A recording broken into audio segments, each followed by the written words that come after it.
তো গাইস তোমাদের আজকে আমি একটা জুস করে দেখাবো যে তোদের যদি কুকুররা আসে তুমি এরকম জুস করে খাওয়াতে পারবে, ঠিক আছে? খুবই সুন্দর, তারা বুঝতেও পারবে না, ভাববে যে কত সুন্দর জুস বানিয়ে দিয়েছে। বেশি কিছু না, তোমাদের যদি গাজর বিট ভাজা হয় সেই জলটা যে এরকম জমে যাচ্ছে, এরকম কি সুন্দর কালার, এটা জাস্ট গ্লাসে দিয়ে দেবে।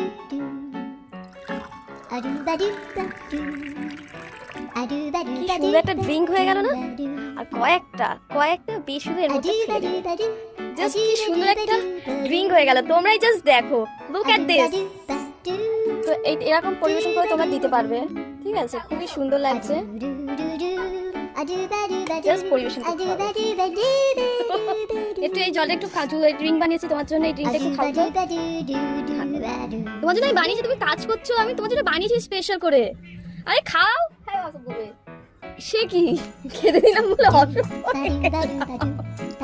লোককে ভালো করতে নেই। এই জুসটা আমি তোকে দিচ্ছি খাওয়ার জন্য, খেয়ে নাও। কথাটা শোনো, তুমি এখানে বিট কাটছিলে, আমি দেখে এসেছি। আর তুমি ওখানে বিট কাটছিলে, সেই জলটা তুমি আমাকে দিয়ে গাজরের বিটটা কেটে এটা আমি তোদের সুন্দর একটা ড্রিঙ্ক বানিয়েছি। কি বাবা এই খুঁজে পাচ্ছ? আমি এত আশা করে একটু